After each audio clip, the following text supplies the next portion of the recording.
to Sirach 5 and verse 7. Make no tarrying to turn to the Lord. Right? So it says we're not supposed to make tarrying concerning turning to the Lord. Right? That's not something you're supposed to put off. You know what? Because a lot of people in America got that put off thing, right? It's December 20th. I'm gonna wait till January 1st. My New Year's resolution is going to be that I'm going to not do drugs. I'm going to not commit adultery anymore, right? I'm going to stop sleeping with men, or I'm gonna stop messing around with my husband, or I'm gonna stop eating abominable foods, right? People are come January 1st, I'm gonna start going to the gym. I'm gonna work out, right? And I'm gonna stick to it, right? No, what the Lord is saying, I don't care about none of that, right? I don't care about what you do, but make no tarrying to turn to me, the Lord, right? There is no such thing as, the Lord doesn't want you to tarry to turn to him. That's something you're supposed to do quickly. And then when you do, don't stop. Just keep running. Keep going towards the Lord. It says, make no tarrying to turn to the Lord, and put not off from day to day. See? So don't wait to turn to the Lord, and don't say, all right, I'm gonna do it this day. I'm gonna do it that day. All right, I'm gonna do it in 2 weeks. I'm gonna do it in a month. I'm gonna do it in 2 months. Right? That's just don't do that. Don't put off from day to day. Right? It says, for suddenly shall the wrath of the Lord come forth, and in thy security thou shalt be destroyed, and perish in the day of vengeance. So there it is right there. So don't make no because when you know right from wrong, the clock is like officially ticking on you. Right? People who don't know any better are not being judged the same people who do know better. The people who don't know better, they're not exactly under a microscope. Now the people who do know, they've been warned, are under a microscope. That clock is ticking, right? And now you starting to say, all right, I'm gonna put it off to this day, put it off to that day. Now the Lord is getting pissed because now you know better, right? Because it was different when you didn't know, but now that you know, now you're just being disrespectful, right? It says, set not thine heart upon goods unjustly gotten, for they shall not profit thee in a day of calamity. So it's to set not thy heart upon goods unjustly gotten, right? Because you got people who saying, man, you know what?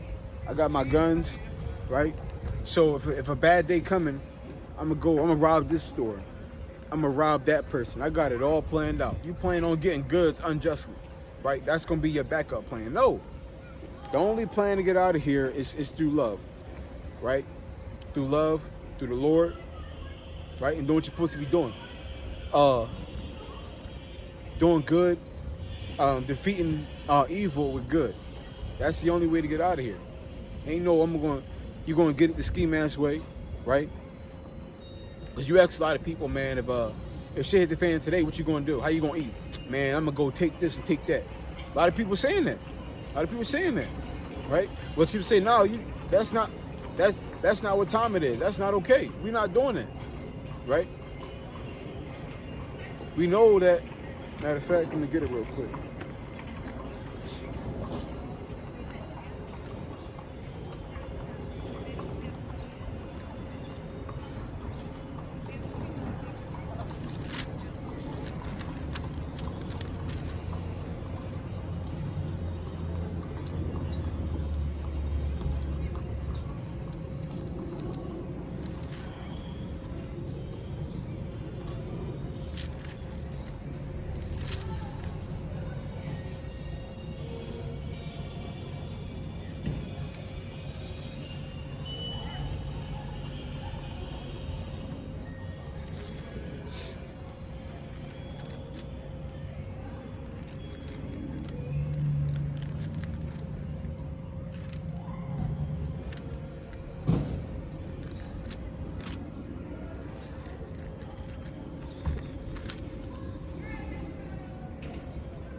And you can't find it.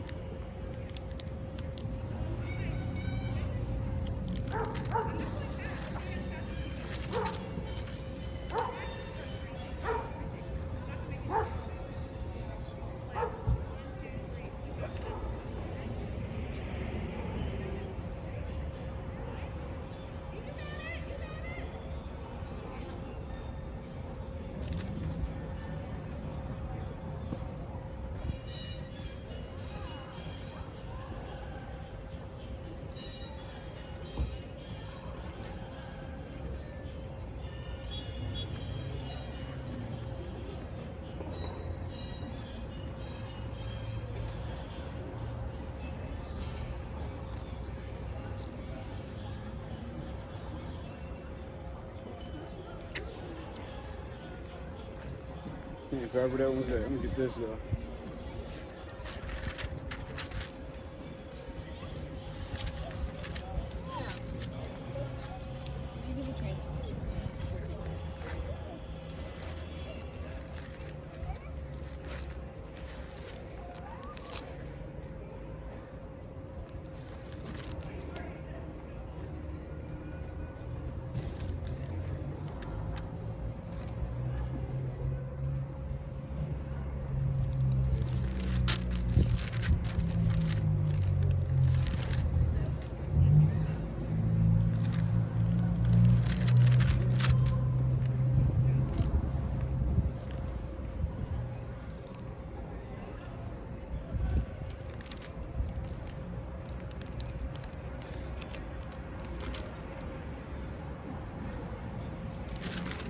This is 2 Peter 3 and 3. Knowing this first, that there shall come in the last day scoffers walking after their own lusts, and saying, where is the promise of his coming? For since the fathers fell asleep, all things continue as they were from the beginning of the creation.